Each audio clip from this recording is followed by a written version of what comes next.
30대 후반 여성입니다.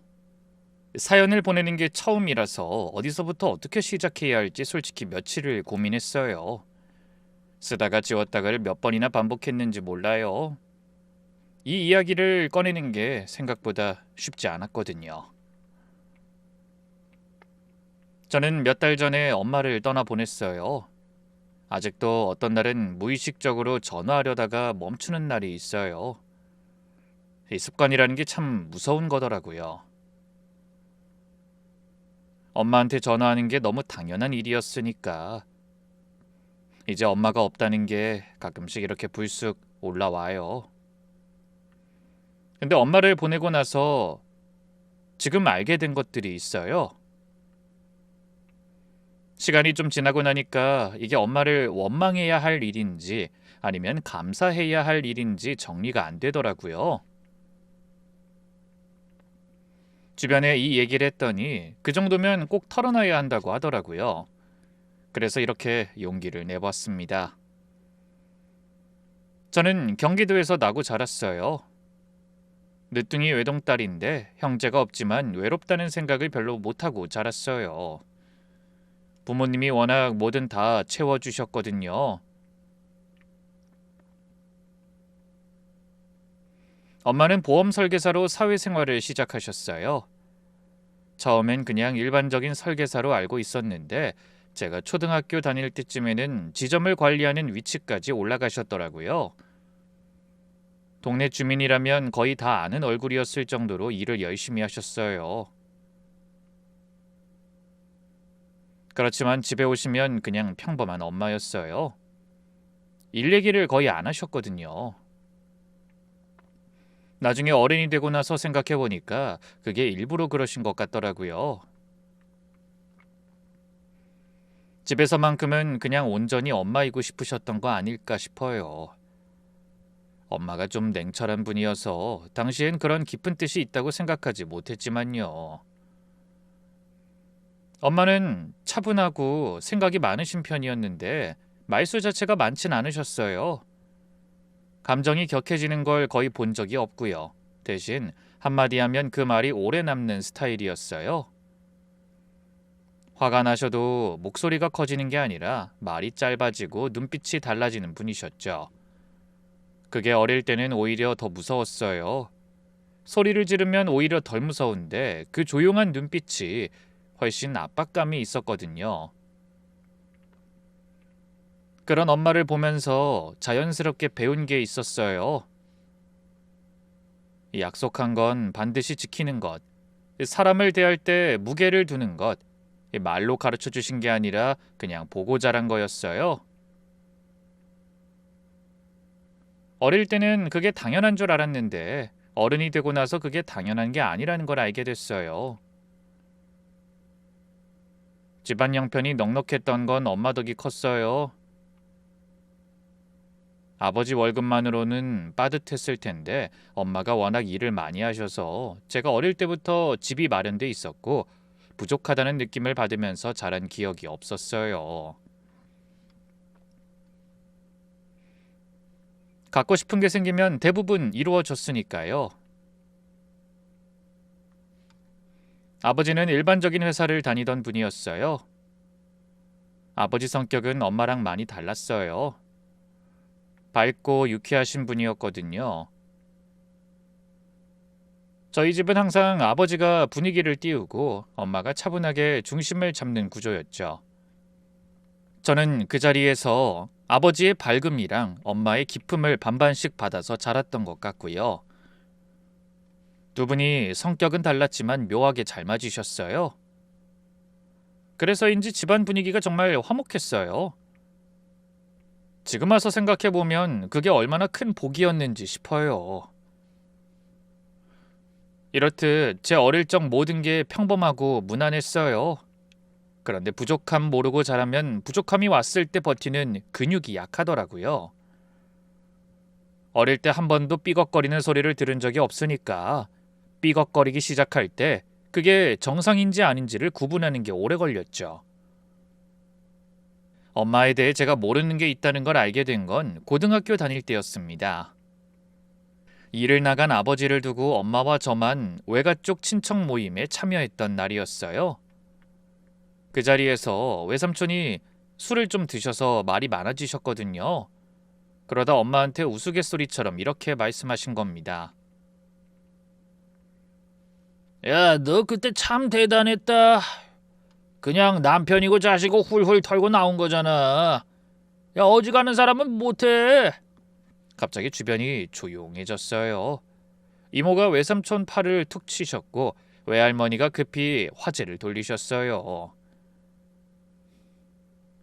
엄마는 표정 변화가 크지 않으셨는데 눈빛을 보니 많이 흔들리는 게 느껴졌어요. 외삼촌도 눈치를 채고 말을 흐리셨고 그 자리는 어물쩍 넘어가게 됐죠. 근데 저는 그게 계속 머릿속에 돌았어요. 어린 나이였지만 적어도 오가는 눈치를 읽을 순 있으니까요. 그래서 그날 집에 돌아오는 차 안에서 엄마 옆에 앉아서 물었어요. 아까 외삼촌이 무슨 말 한 거야? 엄마가 운전하시면서 한참 말이 없으셨어요. 저는 계속 캐물었고요. 신호를 몇 개 지나고 나서야 이렇게 짧게 말씀하셨어요. 엄마가 네 아빠 만나기 전에 결혼을 한 번 한 적이 있어.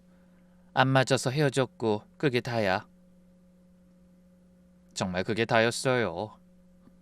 왜 헤어졌는지, 어떤 사람이었는지, 거기서 무슨 일이 있었는지 아무것도 말씀하지 않으셨어요. 더 물어보려고 했는데 엄마 얼굴이 워낙 그만 이야기하자라는 표정이었거든요. 거기서 질문을 삼킬 수밖에 없었죠. 그런데 그 말이 생각보다 오래 마음에 걸렸어요. 엄마가 재혼이라는 것, 내가 모르는 엄마의 시간이 있다는 것, 그게 어린 마음에 낯설고 불안하게 느껴졌어요. 엄마가 갑자기 다른 사람처럼 느껴지는 기분이랄까요? 내가 알고 있는 엄마가 전부가 아닐 수도 있다는 게 왠지 무서웠어요. 티는 안 냈어요. 뭐라고 말해야 할지도 몰랐고 말해봤자 달라질 것도 없을 것 같았으니까요. 그냥 그 후로 집에서 말이 줄었어요. 같이 있어도 괜히 거리가 생긴 것 같고 엄마를 어떻게 대해야 할지 모르는 시간이 한동안 이어졌어요. 엄마는 그런 저의 변화를 느끼면서도 크게 뭐라고 하지 않으셨어요. 제 마음에 대해 물어오시지도 않으셨고 억지로 가깝게 지내려 하지도 않으셨어요. 그냥 기다리셨던 것 같아요. 그게 엄마 방식이었어요. 서두르지 않고 시간이 알아서 제 마음을 정리해 주길 기다리는 것. 근데 그때는 그게 엄마가 저한테 관심이 없는 건 줄 알았죠. 한 번은 친한 친구한테 엄마 얘기를 한 적이 있어요. 엄마가 재혼이라는 사실을 말하니까 친구가 그게 왜 문제야? 그러실 수도 있지. 바람을 피운 것도 아니고 라고 하더라고요. 그 말이 오히려 더 제 마음을 복잡하게 만들었어요. 문제가 없는데 왜 이렇게 이상한 기분이 드는 건지 설명을 못 하겠더라고요.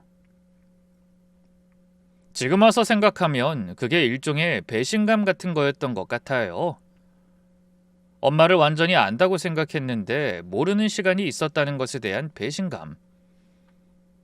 그 어색함은 시간이 지나면서 자연스럽게 옅어졌어요.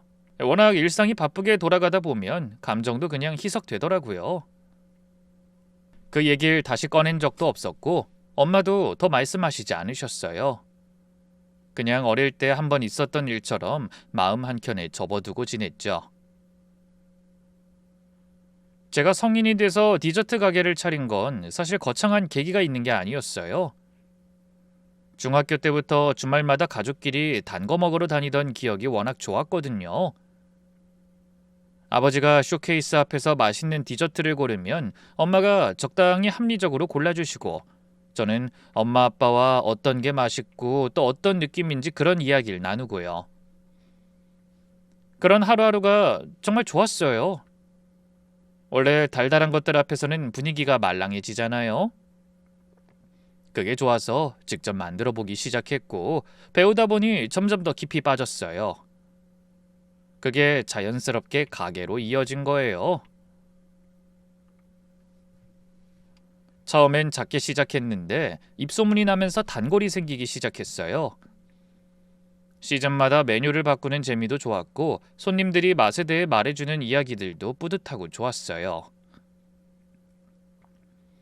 그렇게 가게를 일구다 보니 그 공간이 정말 제 것 같다는 느낌. 여기서는 내가 중심이라는 느낌. 그게 가게를 계속하게 만든 것 같아요. 가게를 열고 몇 년쯤 지났을 때 지금 남편을 만났어요.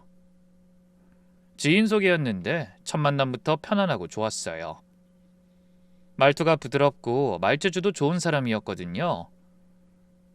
처음에 커피 한 잔 마시는 자리였는데 이런저런 얘기를 하다 보니까 2시간이 훌쩍 지났어요. 결혼을 결심하게 된 건 특별한 이유가 있었던 건 아니었어요. 그냥 남편이 있으면 편안했고 미래가 자연스럽게 그려졌거든요. 크게 나쁜 점이 있는 사람도 아니었고 그렇다고 크게 특별하다는 느낌도 없었지만 그 무난함이 좋았어요. 그게 결혼하기 좋은 사람이라고 생각했으니까요. 엄마한테 남자친구가 생겼다고 했더니 이렇게 한마디만 하셨어요. 어떤 사람이야? 그냥 편한 사람이야. 별다른 건 없어. 네가 편한 게 제일 중요하긴 하지. 그 뒤로 별다른 말씀은 안 하셨어요. 엄마에게는 결혼할 사람의 기준이 뭔지 잠시 궁금했지만 자세히 묻진 않았어요. 그때 제게 결혼이란 그리 어렵지 않은, 까다롭지 않은 숙제 같은 거였거든요. 한번 실패했던 엄마에게 물어봤자 크게 의미가 없을 거라고 생각했죠. 그렇게 시간이 흘러 저희 결혼식 날이 됐습니다. 정말 생각지도 못한 이벤트가 있었어요. 엄마가 하객들 앞에서 정말 어찌할 줄 모를 정도로 울었던 겁니다.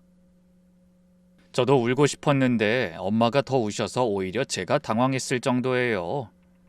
뭐가 그렇게 슬펐던 건지, 아니면 제게 말 못한 게 있는지 궁금해서 식이 끝나고 슬쩍 물었어요. 엄마, 왜 그렇게 울어? 나 외국 가는 것도 아닌데 너무 울어서 사람들이 놀랐잖아. 그냥 네가 잘 살았으면 해서. 그래, 딸 결혼시키는 엄마가 하는 말이겠거니 했어요. 저희 결혼 생활은 무난했어요. 역시 결혼은 대단한 게 아니구나 싶었죠. 그런 와중에 처음으로 크게 다툰 건 생각보다 일찍 왔어요. 명절 때였는데 시댁 식구들이랑 생활 방식이 제가 이전에 쌓아온 것과 많이 달랐거든요. 식사 자리에서 시댁 식구들이 제게 이런저런 불편한 말씀을 하셨는데 남편은 듣고만 있었어요. 알고 보니 저한테도 어머니한테도 아무 말을 못하는 사람이더라고요. 집에 오는 차 안에서 제가 얘기를 꺼냈어요. 오늘 어머니가 하신 말씀 좀 불편하고 당황스러웠어. 나한테 왜 그런 말을 하신 거지? 어머니는 원래 그런 분이야. 악인 없어. 그게 중요한 게 아니잖아. 나는 그 말이 불편했다고. 그렇다고 뭘 어떻게 하겠어. 어머니한테 뭐라고 할 수도 없잖아. 그 대화에서 뭔가가 명확해졌어요. 남편은 중간에서 완충제 역할을 해줄 사람이 아니라는 걸. 그냥 상황이 지나가기를 기다리는 사람이라는 걸요. 그날 집 오는 내내 꾸역꾸역 한숨을 참았어요. 그날 밤 한참을 못 잤고요. 결혼이 다 이런 건가? 아니면 내가 너무 예민한 건가? 그 사이에서 혼자 왔다 갔다 했죠. 그 뒤로 시댁을 찾아뵐 때마다 마음이 무거워졌어요. 가기 며칠 전부터 마음이 갑갑했고 다녀오면 며칠씩 기운이 없었어요. 그게 점점 마음속에 쌓이기 시작했는데 각자 그 무게를 다르게 받아들이고 있었던 것 같아요. 남편은 그게 별거 아닌 거였고 저한텐 꽤 큰 거였죠. 그 다툼 이후로 뭔가 달라진 건 아니었어요. 그냥 비슷한 패턴이 반복됐어요. 시댁 문제가 있을 때마다 남편은 어머니 원래 그래. 그냥 넘겨. 였고 저는 그 말을 들을 때마다 조금씩 마음이 다쳤어요. 말해봤자 달라지는 게 없으니까 점점 남편에게 제 일상 이야기를 먼저 꺼내지 않게 됐어요. 그러다 결정적인 사건이 있었어요. 저희 디저트 가게 확장을 진지하게 고민하던 시기였는데 근처에 괜찮은 자리가 났거든요. 임대료도 적당하고 접근성도 좋고 딱 고민이 되는 자리였어요. 그래서 저녁 먹으면서 남편한테 얘기를 꺼냈죠. 가게 확장할까 하는데 너무 고민돼. 괜찮은 자리가 나왔거든. 어떻게 생각해? 당신이 알아서 해. 가게 일은 당신이 잘 알잖아. 나 혼잔 판단이 안 되니까 같이 얘기해보고 싶은 거잖아. 돈도 많이 들어가는 거고. 얼마나 필요한데? 그게 중요한 게 아니라 같이 고민 좀 해달라고. 그러자 남편은 저를 쳐다보지도 않고 대충 이렇게 대답했죠. 뭘 그렇게 복잡하게 생각해. 하고 싶으면 알아서 해. 그 한마디뿐이었어요. 복잡하게 생각하는 게 아니라 중요한 일이니 배우자와 함께 결정하고 싶었던 거였는데 그 기대가 민망해질 만큼 가벼운 대답이었습니다. 시간이 지나고 나서도 그 말이 머릿속에서 사라지지 않았어요. 그 뒤로 저는 거의 입을 닫고 살게 됐죠. 그러다 어느 날 문득 이런 일상을 계속 견뎌야 하나라는 생각이 처음으로 들었어요. 그 생각이 드는 것 자체가 무서웠어요. 우리 둘 사이에 나쁜 일이 생긴 것도 아니고 크게 다툰 것도 아닌데 그냥 이 사람이랑 함께 늙어가는 게 맞는 건가 싶은 그 우려. 내가 배우자로서 기대하며 살 수 있을까 하는 의심. 이 말로 설명하기가 애매한 감각들이었어요. 그 감각이 드는 순간 이상하게 엄마 생각이 났어요. 엄마가 재혼이라는 걸 알았을 때 어릴 때 속으로 미워했던 게 떠올랐거든요. 맞지 않은 사람이랑 산다는 게 어떤 건지, 이혼이란 결정이 얼마나 무거운 건지 그때는 상상도 못했는데 이제 조금 알 것 같더라고요. 그래서 엄마한테 전화를 했어요. 뭐라고 말해야 할지 몰라서 그냥 힘들다고, 남편이랑 점점 멀어지는 것 같다고 했어요. 제 이야기를 듣고도 엄마는 한동안 말이 없으셨어요. 보통은 그래, 그럴 수도 있어 같은 말로 조용히 받아주시는 분인데 그날은 달랐어요. 한참 있다가 입을 여셨죠. 맞지 않는 사람이랑 억지로 사는 게 어떤 건지 살아봐야 하는 거지. 그게 얼마나 사람을 닳게 하는 건지 안 겪어본 사람은 몰라. 내가 살아보니 버티다 보면 언젠가 나아지겠지 하고 기다리는 게 제일 위험한 거더라. 엄마, 그럼 나 어떻게 해야 돼? 네 삶은 네가 선택해야 해. 남 눈치 보다가 놓치면 그게 제일 억울한 거거든. 두려워하지 말아라. 별것 아닌 일이야. 엄마가 처음으로 제게 진심을 꺼내는 느낌이었어요. 원래는 늘 스스로 생각해서 결정하게 두는 분인데 이번엔 충고를 해주는 느낌이었죠. 그날 그 말을 듣고 나서야 어릴 때 품었던 의문이 조금 풀리는 것 같았어요.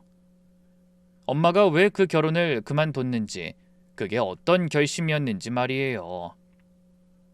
그리고 결혼식 날 눈물을 흘리며 했던 그 말, 네가 잘 살았으면 해서라는 그 말에 무엇이 담겨 있었는지가 다르게 다가왔어요. 전화를 끊고 나서 한참 그 자리에 앉아 있었어요. 가게 문은 닫혀 있었고 주변은 조용했죠. 엄마가 해준 말이 머릿속에서 계속 맴돌았는데 신기하게도 슬프기보다는 뭔가 머릿속이 정리되는 느낌이 들었어요. 아직 뭘 어떻게 해야 할지 몰랐지만 적어도 지금 제 생각들이 이상한 게 아니라는 확신을 받은 것 같았어요. 엄마도 이걸 알고 있다는 것, 그것만으로 조금 덜 외로워진 느낌이었습니다. 하지만 일은 생각지 못하게 벌어졌어요. 그쯤 아버지가 갑자기 쓰러지셨거든요. 아무런 예고가 없었어요. 지병이 있으셨던 것도 아니고 전날까지도 멀쩡히 저한테 전화하셔서 가게에서 메뉴 나왔냐고 물으셨는데 다음날 아침에 그렇게 된 거예요. 병원에 달려갔을 때 이미 늦어 있었습니다. 그 순간의 감각이 아직도 선명해요. 믿기지 않는다는 게 어떤 건지, 실감이 안 난다는 게 어떤 건지 그날 처음 알았어요. 계속 뭔가 잘못된 거라고, 곧 다시 아빠에게 연락이 올 것 같은 느낌이었어요. 장례를 치르는 내내 엄마가 걱정됐습니다. 그렇게 힘없이 보이는 엄마를 처음 봤거든요. 늘 본인만의 중심을 잡는 분이었는데 그날은 그냥 모든 걸 잃은 한 사람이었어요. 저라도 애써 참으려고 했는데 엄마 옆에 앉아서 결국 같이 울었죠. 조문객들이 오가는 내내 엄마는 꿋꿋이 자리를 지키셨어요. 힘들면 들어가 쉬시라고 해도 자리는 지켜야지 라고 하셨어요. 억지로 참고 있는 뒷모습이 너무 작아 보였어요. 언제나 크고 단단한 분이셨는데 혼자가 됐다는 게 그렇게 사람을 작게 만드는 건가 싶었어요. 장례 다 치르고 나서 매일 둘이서 아버지 얘기를 밤새 했어요. 엄마가 해준 밥을 맛있다고 호들갑 떠시던 것도, 주말마다 가족들을 어딘가 데려가려고 하셨던 것도, 별것도 아닌 그런 것들이 그렇게 많이 떠오를 수가 없었어요. 울다가 웃다가를 반복했죠. 어느 날 밤 엄마는 조용히 이렇게 말씀하셨어요. 이별이 꼭 나쁜 것만은 아니야. 누구나 겪는 일이고 붙잡는다고 되는 게 아니니까. 결국 삶을 배우는 과정 중 하나인 거지.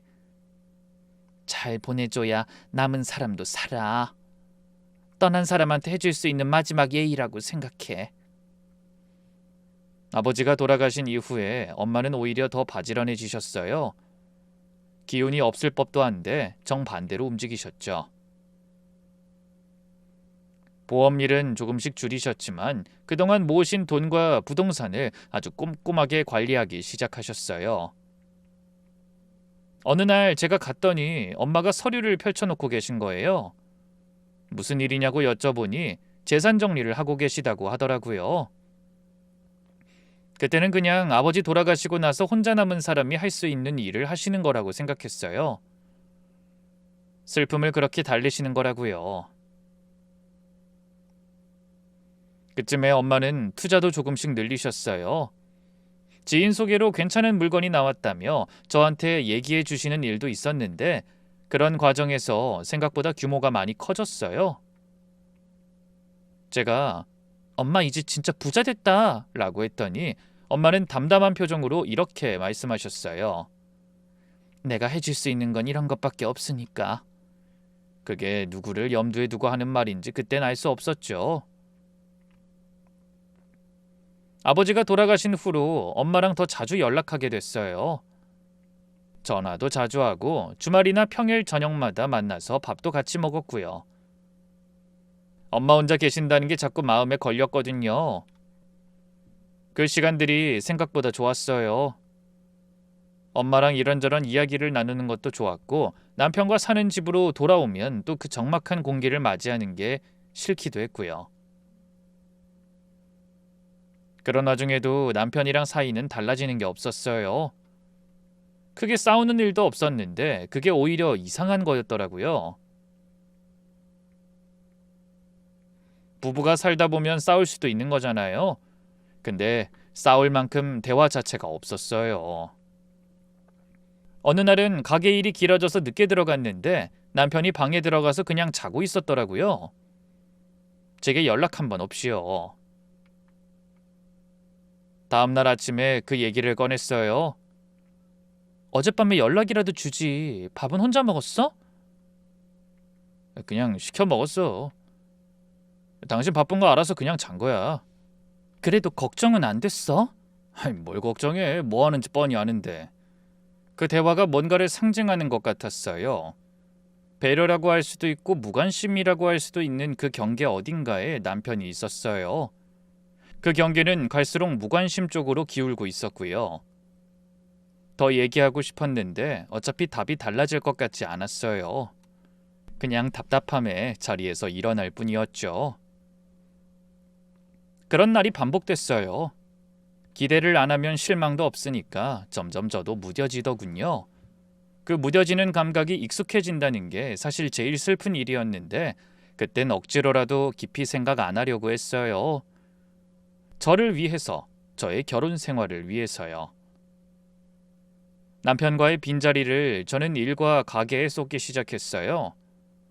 새 메뉴를 개발하고 공간도 조금씩 바꾸고 손님들 얼굴과 취향을 기억하는 재미로 채워나갔어요. 집에서 채워지지 않는 걸 가게에서 채우는 게 어느새 당연해졌습니다. 뭐 어떻게 보면 좀 슬픈 일인데 그렇게라도 버틸 수 있다면 다행인 정도였죠. 그러다 자주 오는 단골 여자 손님과 가까워졌어요. 저와 비슷한 또래였는데 처음엔 그냥 단골이었다가 신메뉴 테스트할 때마다 불러서 먹어봐 달라고 하면서 자연스럽게 친해졌어요. 솔직하게 말해주는 사람이라 제 취향이랑도 맞았고요. 이거 단맛이 너무 강한 것 같아요. 저도 그게 좀 걸렸는데 한 번 더 조정해 볼게요. 이건 완벽해요. 이대로 메뉴에 올리세요. 그런 식으로 오가다 보니 자연스럽게 대화가 늘었어요. 어느 날 가게 문 닫을 시간이 됐는데 그 손님이 자리를 안 일어나는 거예요. 뭔가 말하고 싶어 하는 눈치였는데 한참 있다가 이렇게 말했어요. 사장님, 남편분이랑 사이가 좋진 않죠? 뜬금없는 말에 깜짝 놀랐어요. 그건 어떻게 아셨어요? 그냥 느낌으로요. 평소 대화 나눌 때 표정이랑 집 얘기 나올 때 표정이 달라요. 어떻게 다른데요? 평소 이야기를 나눌 때가 훨씬 편해 보여요. 집 이야기 나오면 불편해하고요. 눈빛이 완전히 달라요. 그 손님이 잠깐 머뭇거리다가 말했어요. 저도 그렇거든요. 이해해요. 어떻게 결혼 생활이 다 좋을 수 있겠어요. 알고 보니 그 손님도 저와 비슷한 시간을 보내고 있었어요. 서로 얘기를 꺼내놓기 시작하니까 한도 끝도 없이 나왔어요. 웃다가 울다가를 반복하면서 꽤 오랜 시간을 보냈죠. 그 손님과 친해지면서 이상하게 가게가 더 힘이 생겼어요. 단순히 장사가 잘 되는 것 이상으로 가게 오는 게 좋다는 느낌이 생겼달까요? 신메뉴를 내놓을 때마다 제일 먼저 말해주고 싶었고 그 손님이 이거 대박이에요 하면 그게 그렇게 뿌듯할 수가 없었어요. 남편한테 받지 못하는 정서적인 위안을 저도 모르게 엉뚱한 데서 채우고 있었던 건지도 몰라요. 한 번은 그 손님이 주변 지인을 데려왔는데 그분도 단골이 됐어요. 그렇게 하나씩 늘어났고 가게 안에 작은 공동체 같은 게 생겼어요. 어떤 날은 문 닫을 때쯤 남아있는 손님들끼리 자연스럽게 얘기를 나누는 날도 있었어요. 그 공간이 저한테 정말 소중해졌어요. 집에서 채워지지 않는 게 많을수록 더. 그런 일상이 익숙해질 즈음 그 어느 날 엄마한테서 전화가 왔어요. 그냥 안부 전화인 줄 알았는데 목소리에 뭔가 다르더라고요.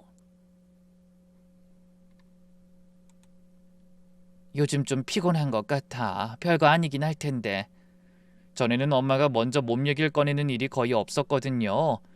그 자체가 이미 이상한 신호였어요. 평소엔 저한테 걱정 끼칠 말은 절대 먼저 안 하시는 분이었는데 엄마는 대수롭지 않게 넘기려고 하셨지만 전 그 말이 마음에 걸려서 넘어갈 수가 없더라고요. 병원은 가봤어?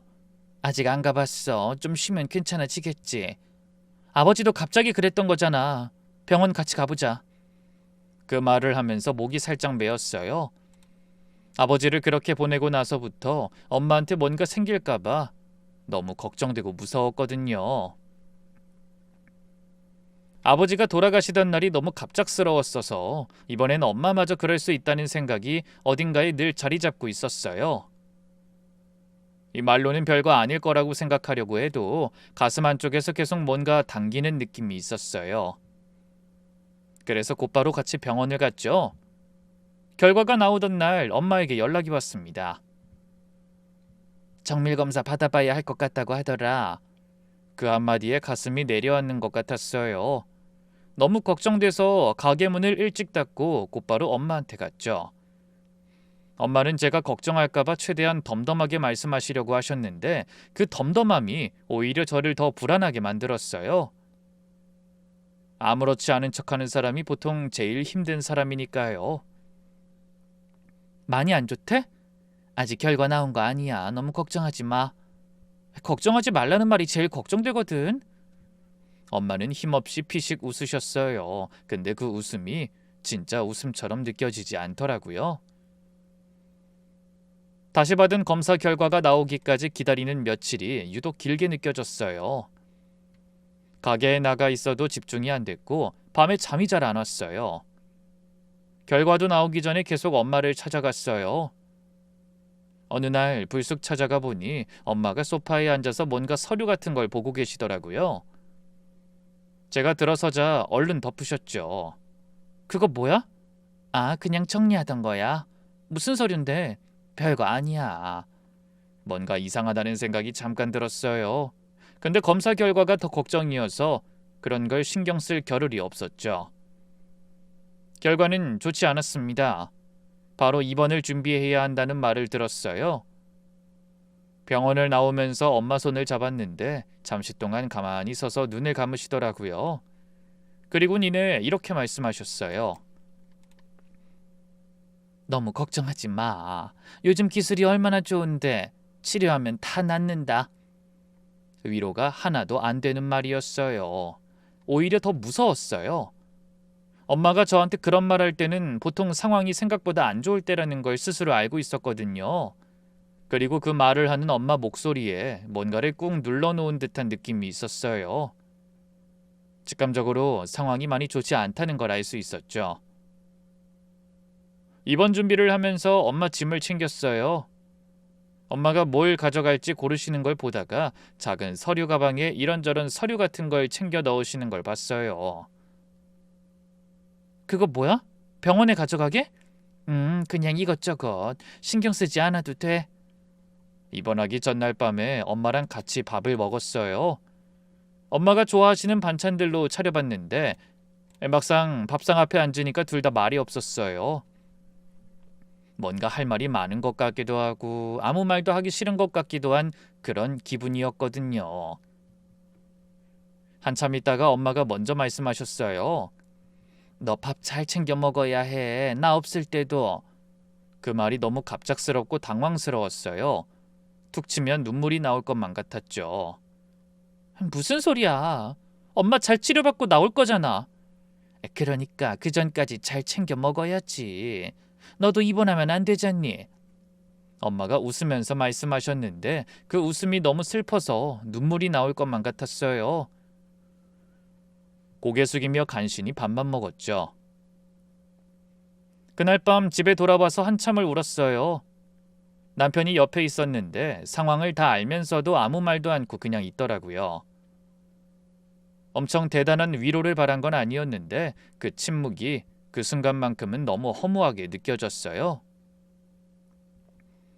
엄마가 입원한 건 그해 가을이었어요. 처음에는 그냥 정밀검사 때문에 며칠 입원하는 거라고 했어요. 수치가 평소보다 조금 안 좋다고 걱정할 거 없다고요. 근데 퇴원 날짜가 자꾸 밀렸어요. 더 봐야 한다고, 조금 더 있어야 한다고. 그 말을 들을 때마다 너무 불안해서 가슴이 내려앉는 것 같았어요. 저는 매일 가게를 최대한 일찍 닫고 매일 병원에 갔어요. 남편이 그런 저를 보며 한번 이렇게 말했죠. 가게는 어떡하려고. 그 말을 신경 쓸 여유가 없었어요. 당연히 제겐 가게보다 엄마가 먼저였으니까요. 병실에 갈 때마다 엄마는 항상 뭔가를 하고 있었어요. 처음엔 그냥 정리정돈하시는 거겠거니 했어요. 근데 자세히 보면 이상하더라고요. 제가 들어가기 직전에 핸드폰 화면을 얼른 끄거나 수첩을 빠르게 덮거나 했거든요. 한 번은 제가 노크를 하지 않고 들어갔는데 엄마가 베개 밑에 뭔가를 밀어넣고 있었어요. 저를 보자마자 아무렇지 않은 척 하셨는데 그게 오히려 더 눈에 띄었어요. 엄마, 뭐 숨겼어? 아무것도 아니야. 아까 뭔가 밀어넣었잖아. 뭔데? 그냥 정리하다가. 그땐 그냥 넘어갔지만 그 뒤로 병실에 올 때마다 신경이 쓰였어요. 수첩을 한번 힐끗 봤는데 이 숫자들이 빼곡하게 적혀 있더라고요. 계좌번호 같기도 하고 날짜 같기도 하고. 엄마한테 뭐 적는 거냐고 물어도 매번 이렇게 말씀하셨어요. 나이 들면 이런 거 해둬야 해. 정리해 두는 거야. 목소리가 너무 담담해서 정말 별거 아닌 것처럼 느껴졌죠. 그러다 엄마의 잠꼬대가 시작됐어요. 어느 날 제가 옆에 앉아 있는데 엄마가 주무시는 것 같아서 그냥 조용히 있었거든요. 그러다 엄마가 낮게 중얼거리는 거예요. 제발 그만해. 그만하라고. 깜짝 놀라서 일어나 봤는데 눈은 감겨 있고 자고 계셨어요. 그런데 표정이 너무 고통스러워 보이는 거예요. 제가 손을 잡아드리니까 엄마는 그 손을 꼭 쥐고서야 중얼거림이 멈췄어요. 그 잠꼬대는 그날만이 아니었어요. 몇 날 며칠째 이어졌죠. 그리고 항상 같은 말이었어요. 누구한테 그만하라는 건지 뭘 그만하라는 건지 모르겠더라고요. 한 번은 자다가 깨신 것 같아서 바로 물어봤어요. 엄마 꿈 꿨어? 응? 아니, 잘 모르겠는데. 아까 잠꼬대 했어. 자꾸 누구한테 그만하라고 하는 거야? 그래? 기억 없는데. 분명 기억이 없는 사람 얼굴이 아니었어요. 아는데도 그냥 말씀 안 하시는 거였어요. 저는 더 묻지 않았어요. 물어봤자 말씀 안 하실 거라는 게 느껴졌거든요. 엄마 상태가 나아질 기미가 없자 가게를 아예 쉬기로 했어요. 어차피 혼자 운영하는 거라 제가 빠지면 굴러가지도 않았고요. 개인 사정으로 잠시 쉰다고 죄송하다고 글을 남기고 닫았죠. 그러자 며칠 후에 가게 앞에 쪽지가 붙어 있었어요. 저와 가깝게 지내던 그 단골 여자분이었어요. 쪽지 내용은 이랬어요. 사장님, 어머님이 많이 편찮으시다고 전해 들었어요. 저도 몇 해 전에 어머니가 아프신 적이 있어서 그 마음 조금은 알아요. 부담이 안 되신다면 병문안 가도 될까요? 제가 가서 무슨 도움이 되겠냐마는 그냥 옆에 있어 드리고 싶어서요. 뒤에 연락처도 적혀 있었어요. 저는 쪽지를 몇 번이나 다시 읽었지만 부담스러운 건 어쩔 수 없었어요. 저희가 이런저런 이야기라며 가깝게 지내기도 했고 안 시간도 짧지 않았지만 아무리 그래도 가게 손님이랑 그런 사이까지 되는 게 어색했거든요. 게다가 엄마가 낯선 사람 오는 걸 싫어하실 수도 있었고요. 뭔가 찜찜하긴 하지만 그 마음이 너무 고마웠어요. 그래서 문자를 드렸어요. 방문은 괜찮지만 마음은 정말 감사하다고요. 그리고 병원에서 알게 된 분이 한 명 더 있었어요. 저보다 나이가 대여섯 살 정도 있어 보이는 남자분이었는데 엄마 간병을 다니면서 병원 복도에서 자주 마주쳤거든요. 처음엔 그냥 다른 병실에 가족이 입원한 보호자겠거니 했어요. 항상 복도 끝 의자에 앉아 있거나 엘리베이터에서 마주치거나 그렇게 몇 번 지나쳤거든요. 어느 날 엘리베이터에서 둘만 탔는데 그분이 먼저 말을 거셨어요. 9층 보호자분이시죠? 오며 가며 많이 뵀었는데 많이 피곤해 보이시네요. 갑자기 눈물이 나올 것 같았어요. 그냥 별말 아닌데. 네, 엄마가 입원하셨어요. 했더니 그분이 고개를 끄덕이시면서 말씀하셨어요. 저도 어머니를 모시고 있어요. 밥 잘 챙겨 드세요. 보호자가 쓰러지면 아무것도 안 되더라고요. 엘리베이터가 열리고 각자 가는 방향이 달라서 대화는 그대로 끝났어요. 근데 그 한마디가 이상하게 오래 갔어요. 그 뒤로 복도에서 마주칠 때마다 짧게 안부를 나눴어요. 어머니 오늘은 좀 어떠세요? 식사는 하셨어요? 이런 것들이요. 길게 얘기한 건 아닌데 이상하게 위로가 됐어요. 누군가 지쳐 보이는 나한테 괜찮냐고 물어봐주는 사람이 없을 때 그 짧은 안부가 생각보다 제 마음을 많이 붙잡아 줬던 것 같아요. 어느 날은 그분이 자판기 커피를 2개 들고 오셔서 하나를 내미셨어요. 아무 말 없이 옆에 앉으시더니 그냥 같이 잠깐 앉아 계셨어요. 말을 나눈 것도 없는데 그 침묵이 편했어요. 혼자가 아닌 느낌. 그게 그때 저한테 필요했던 것 같아요. 전 그렇게 주위 사람들의 생각지 못한 위로와 관심에 조금씩 힘을 낼 수 있었던 것 같아요. 위안은 뜻하지 않는 곳에서 오기도 하더라고요. 이후 엄마 상태는 더욱 나빠져 갔습니다. 그러면서 엄마가 조금씩 본인의 이야기를 꺼내기 시작했어요. 평소에는 말씀을 잘 안 하시는 분인데 아프고 나서는 오히려 하고 싶은 말이 많아지신 것 같았어요. 어떤 날은 자신이 젊었을 때 이야기를 하셨어요. 처음 사회생활을 시작할 때 얼마나 힘들었는지, 어떻게 일을 키워갔는지 저는 들으면서 생각했어요. 엄마가 이런 얘기를 왜 지금 하시는 걸까? 그냥 회고하고 싶으신 건지 아니면 다른 이유가 있는 건지 모르겠더라고요. 하지만 묵묵히 들었죠. 어느 날은 처음으로 첫 번째 결혼 이야기를 꺼내셨어요. 제가 고등학교 때 알게 됐던 그 이야기요. 엄마가 병원 창밖을 보시면서 천천히 말씀하셨어요. 그 사람은 나쁜 사람이 아니었어. 그냥 같이 살기가 힘든 사람이었지. 나와 너무 다른 사람이었거든. 그전 남편과는 성격이 맞지 않았는데 처음엔 그냥 다른 거라고 생각했대요. 다르면 맞춰가면 되는 거라고 생각하셨는데 시간이 지나고 보니 이 맞춰가는 게 아니라 한쪽의 시간이 계속해서 닳고 줄어드는 거였대요. 함께 살면 숨이 막혔다면서요. 그래도 이혼하기까지 오래 버텼대요. 난 그때 결혼 생활에서 아무것도 들고 나오지 않았어.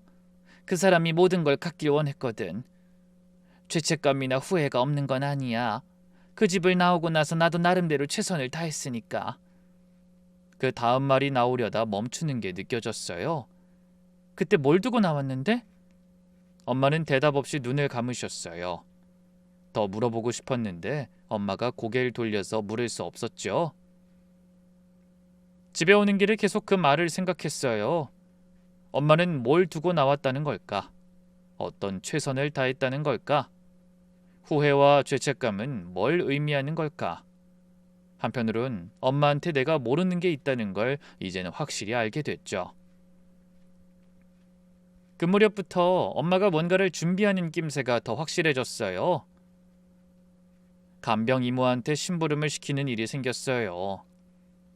이모가 병원 밖을 나갔다 오는 일이 한두 번이 아니었고 제가 없는 시간에 외가 큰이모한테 전화를 하시는 것도 여러 번이었어요. 협탁 서랍에 봉투 하나가 생겼는데 두께가 제법 됐어요. 제가 뭐냐고 물으면 엄만 그냥 웃으시면서 말씀하셨어요.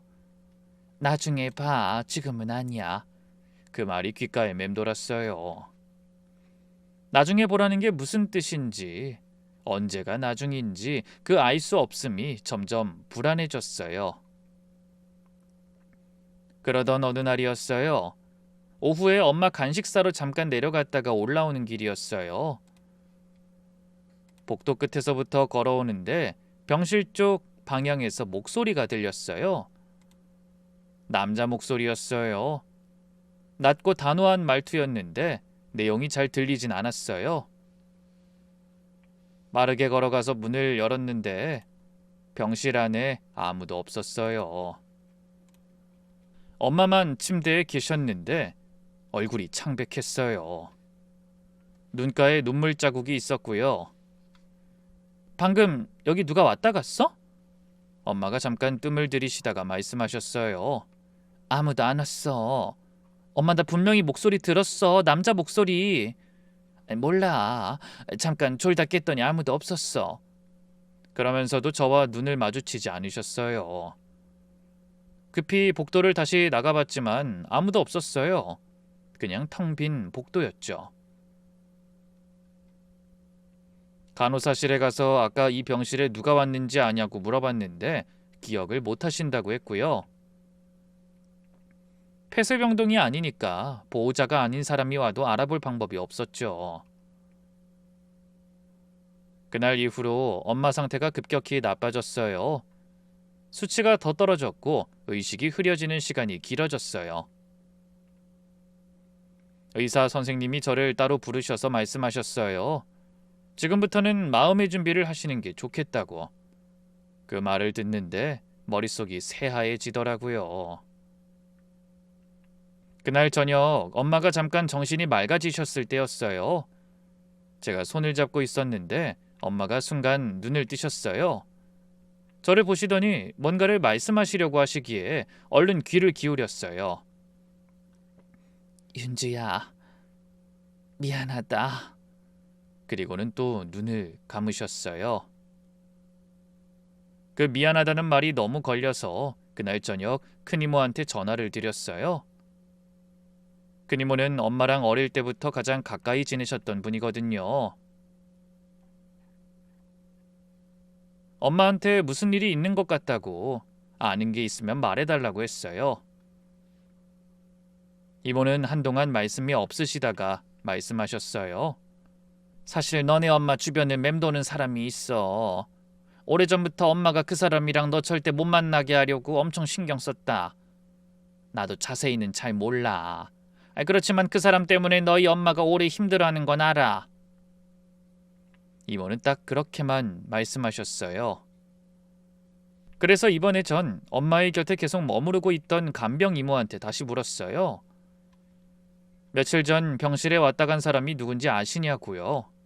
그러자 이렇게 대답해 주시더라고요. 두어 번 오신 분이에요. 처음에는 사모님이 나가라고 하셨어요. 큰 소리로요. 제가 사모님 모신 이래로 그렇게 흥분하신 건 처음 봤어요. 그 남자는 나가서도 복도에서 한참 서성이다 갔고요.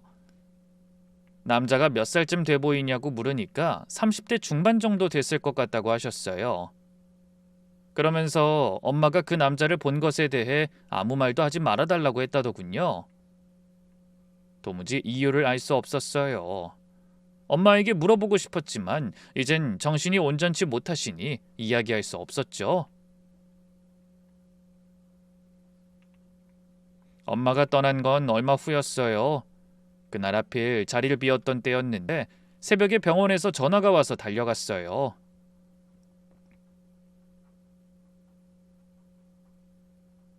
엄마는 이미 의식이 거의 없으셨죠. 저는 엄마 손을 잡고 계속 이야기를 했어요. 뭐라고 했는지 잘 기억이 안 나요. 지금 가면 안 된다고, 조금만 더 있어 달라고. 엄마가 알아듣는 건지 뭔지 알 수 없었지만 그래도 그냥 계속 말했어요. 엄마가 조금이라도 들으면서 떠나길 바라는 마음으로. 엄마는 제 손을 꼭 쥐셨어요. 힘이 없는 손인데도 분명히 쥐는 게 느껴졌어요. 그리고 아주 작게 말씀하셨죠. 전부 다 너 잘 되라고 한 거야. 네가 행복하면 그걸로 됐다. 사랑해, 윤주야. 그게 마지막이었어요. 그 말을 남기고 얼마 지나지 않아 가셨어요. 저는 한동안 손을 못 놨죠. 장례를 치르는 사흘 동안 저는 거의 기계처럼 움직였어요. 해야 하는 것들을 부지런히 했지만 몸이 한 박자씩 느렸어요. 옆에 있었지만 뭔가 닿지 않는 느낌이었어요. 그냥 저 혼자였어요. 둘째 날이었어요. 낮에 조문객이 뜸해진 시간대에 저는 의자에 앉아서 멍하니 있었거든요. 그때 누군가 빈소 문 앞에 들어오다가 멈췄어요. 고개를 들었더니 병원 복도에서 자주 마주치던 그 남자였어요. 얼굴을 보니 너무나 반가웠어요. 병원에서 힘들 때 옆에 있어줬던 사람이잖아요. 자리에서 일어나서 인사를 드렸어요. 어떻게 알고 오셨어요? 그분이 조용히 고개를 숙이셨어요. 지나다 봤어요, 부고를. 그렇게 짧게 말씀하시고는 향을 피우고 저를 올리셨어요. 저는 그 뒷모습을 보면서 진심으로 고마웠어요. 어느 정도만 아는 사이인데 이렇게까지 와주셨으니까요. 그분이 조문을 마치고 일어서시면서 저한테 말씀하셨어요. 많이 힘드시겠어요. 잘 견뎌내세요. 그 말에 그냥 꾸벅 인사를 했어요. 눈물이 날 것 같아서 말을 못했어요. 그분은 조용히 나가셨고 저는 그분이 나가는 뒷모습을 보면서 저렇게 챙겨주는 사람이 있다는 게 감사하다고 생각했죠. 그렇게 장례를 치르고 병원 짐을 정리하러 갔습니다. 그때 간병 이모가 절 조용히 부르셨어요. 이모가 제게 뭔가를 말씀하고 싶으신 눈치였어요. 무슨 일이냐고 여쭤보니 제게 상자를 하나 건네주시더라고요. 사모님은 이 상자를 없애달라고 하셨어요. 그런데 제 생각엔 따님에게 전해드리는 게 맞는 것 같아서. 제 생각엔 아마 살아계실 때 이 상자를 전해드릴지 말지 고민하셨던 것 같은데, 그래서 그냥 지금이라도 전해드리는 거예요. 신뢰를 무릅쓰고요.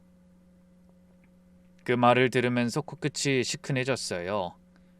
정말로 엄마가 뭔가를 망설이고 있었다는 걸 알았으니까요. 그 망설임이 얼마나 길었던지. 병원 휴게실로 가서 그 상자를 꺼냈어요. 안에는 편지가 있었어요. 두꺼운 편지에 담긴 서류들도 있었고요. 사진도 있었어요. 편지를 열어봤는데 그건 사실 편지가 아니라 엄마의 일기였습니다. 그렇게 읽기 시작했는데 처음 몇 줄을 읽고 손이 떨렸어요. 엄마는 첫 번째 결혼해서 자식을 하나 뒀답니다. 그 사람이 너무나 원해서 낳았는데 결국 거기서 나올 때 아이를 두고 나왔다고 했어요. 어머니도 데려가고 싶었는데 그 당시엔 너무 어리고 힘이 없었고 남편이 절대 안 된다고 했대요. 그게 평생의 짐이었다고 편지에 써 있었어요. 그 뒤로 이혼하고도 양육비를 꼬박꼬박 보냈대요. 법적으로는 아무 의무가 없었지만 미안해서 그랬대요. 자신이 두고 나온 아이니까요. 그 아이는 성인이 되고 나서도 한동안은 연락이 없었는데 어느 날부터 연락이 오기 시작했대요. 처음엔 돈이 필요하다고 해서 줬대요. 그 다음엔 더 달라고 했고 또 줬대요. 미안함이 있으니까 줄 수밖에 없었다고. 근데 점점 요구가 이상해졌대요. 재산을 내놓으라고 자기도 어머니 자식이니 받아야 한다고 협박했대요. 툭하면 욕설을 내뱉고 어느 날은 만나서 폭력도 휘둘렀다고 하더군요. 엄마는 자식이란 이름 때문에 참았지만 더는 안 되겠다 싶어서 그때부터 선을 그으려고 했대요. 양육비나 생활비는 그동안 충분히 줬고 전 남편 재산도 있으니 그걸 받으라고 하고요. 그랬더니 그 사람이 저의 주변을 맴돌기 시작했대요. 그때부터 엄마는 너무나 불안했답니다. 그 사람이 정체를 밝히지 않고 제 주변을 맴돈 건 이유가 있었대요. 제가 알게 되는 순간 엄마한테 바로 말할 거고 그러면 접근이 막힌다는 걸 알았기 때문에 그랬던 거죠. 그러니까 먼저 제 주변 상황을 파악하려 했던 거예요. 재산이 얼마나 되는지, 엄마랑 제가 어떤 관계인지, 어떻게 하면 본인이 유리하게 움직일 수 있는지 말이에요. 손이 떨렸어요. 저는 상자 안 서류들 사이에서 사진을 꺼냈어요. 전 남편 사이에서 얻은 자식에 대한 서류와 사진이었죠. 아이 때 사진이었는데 뒷면에 이름과 날짜가 적혀 있었어요. 그리고 그 옆에 조금 더 최근에 찍힌 사진도 있었어요. 누굴까? 어떻게 생긴 사람일까? 생각하는데 너무 떨렸어요. 그리고 떨리는 손으로 사진을 꺼내봤죠. 저는 그 사진을 들고 멍하니 있었어요. 천천히 얼굴을 봤는데 놀라서 그 자리에 얼어붙고 말았거든요. 병원 복도에서 저한테 말을 걸었던 제게 위로를 건네던 그 남자였습니다. 자판기 커피를 건네주던 그분, 밥은 드셨냐고, 보호자가 쓰러지면 안 된다고 했던 그분, 어머니를 모시고 있다고 했던 그분, 제게 이런저런 질문을 했던 그 사람 말이에요. 저의 이복 오빠였어요. 저는 사진을 내려놓고 가방을 들고 현관으로 걸어 나갔어요. 그냥 그 자리에 더 있을 수가 없었어요. 밖으로 나와서 도망치듯 달려갔어요. 소름이 가라앉을 때까지요. 혹시나 그 사람이 제 주위에 있을 수도 있다는 두려움이 점점 저를 엄습해 왔습니다. 병원에서 나눴던 대화들이 하나하나 다시 재생됐어요. 어머니는 어떠세요? 식사는 하셨어요? 어떤 가게 하세요? 다른 가족은요? 무슨 일 하세요? 사실은 그게 다 탐색이었던 거잖아요. 그 생각이 드는 순간 속이 뒤집어지는 것 같았어요. 며칠을 정신을 못 차렸어요. 밥도 제대로 못 먹었고 밤에도 잠을 잘 못 잤어요. 자려고 누우면 그 얼굴이 떠올랐거든요. 걱정해주던 눈빛, 안부 물어주던 목소리, 그게 다 계산된 거였다는 생각에 몸서리가 쳐졌어요. 자판기 커피 건네줄 때 그 표정도 생각났어요. 그땐 진심처럼 보였어요. 피곤하겠다며 저를 진심으로 챙기는 사람처럼 보였는데 그게 얼마나 오랫동안 준비한 접근이었는지를 생각하면 진짜 소름이 돋았어요. 어머니를 모시고 있다고 했던 거짓말까지 생각하면 무서워서 잠이 안 오더라고요. 그러다 어느 날 생각이 정리되기 시작했어요. 엄마가 그 상자를 만든 이유가 뭔지, 왜 그 사람에 대한 자료를 모은 건지 말이에요. 누구도 보여주지 못할 일기만 남기진 않았을 거예요. 엄마는 언제나 이성적이고 생각이 많은 분이셨잖아요. 마지막으로 딸한테 해줄 수 있는 걸 다 해두신 거겠다는 생각이 들었어요. 그때 외가 작은 이모가 장례식장에서 한 말씀이 생각났어요. 엄마가 돌아가시기 한 달쯤 전에 이모한테 연락해서 부탁이 있다고 했다는 거예요. 변호사를 소개받고 싶다고 하셨대요. 내용은 말 안 하셨다고 하고요. 입원해 계신 분이 혼자 변호사를 만나러 다니신 거예요. 얼마나 힘드셨을까. 며칠 후에 변호사 사무실에서 연락이 왔어요. 어머니가 남기신 유언 공정 증서가 있다고요. 내용을 확인하니 모든 재산을 제 이름으로 단독 상속한다는 내용이었어요.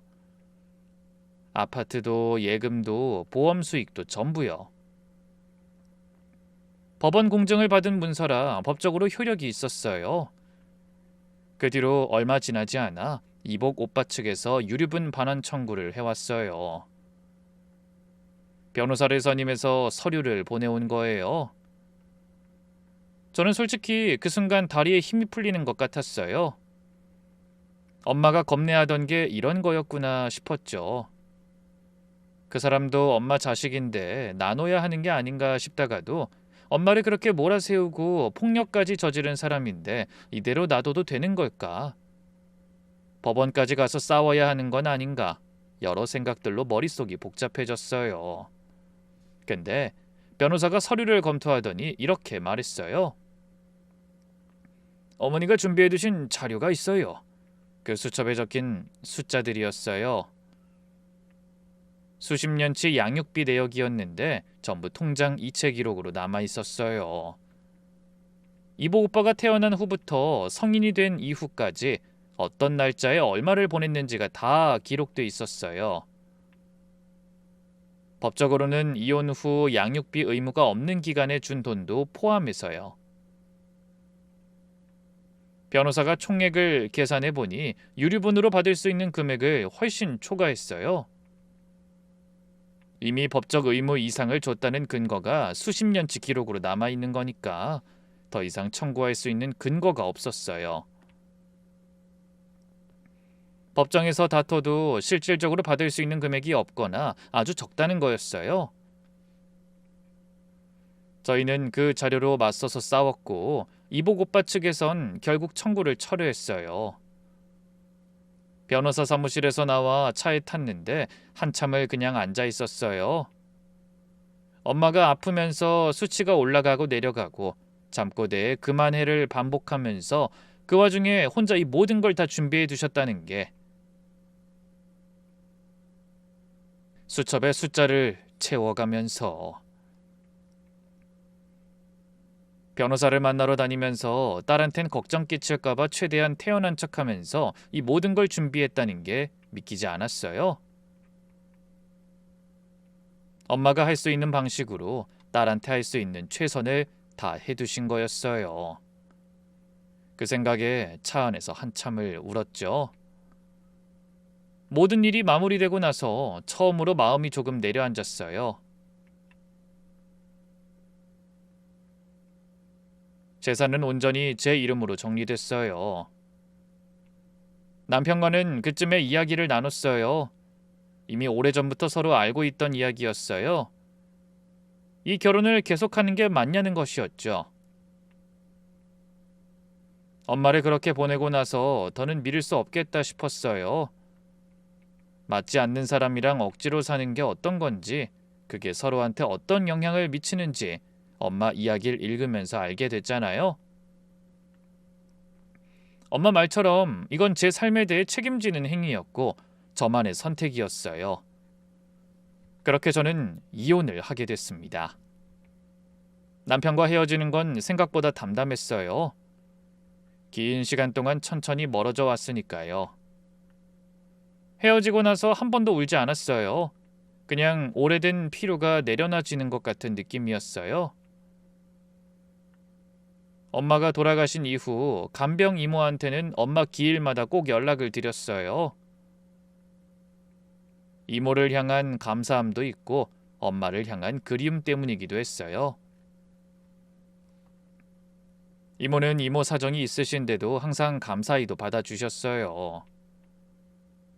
어느 날엔 이모가 이런 말씀을 하셨어요. 사모님이 따님 많이 걱정하셨어요.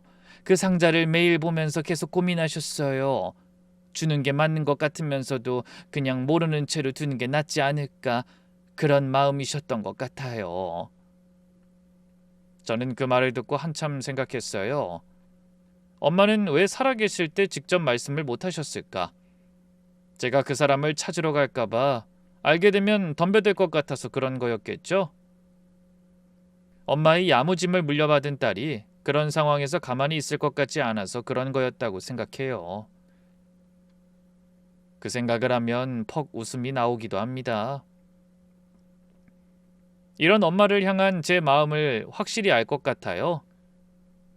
살아계실 때 말해주지 않은 것들이 조금 섭섭하고, 그 말 못한 것들을 혼자 다 막아주신 게 미안하고, 또 그 헌신과 사랑에 감사하고, 그 여러 가지 감정들로 엄마와의 기억을 간직하고 있어요. 차분하고 생각이 많던 사람, 한마디 하면 그 말이 오래 남던 사람, 받은 건 꼭 돌려줬던 사람, 마지막까지 딸을 지킨 사람, 그게 우리 엄마였어요. 제 이야기를 들어주셔서 감사합니다.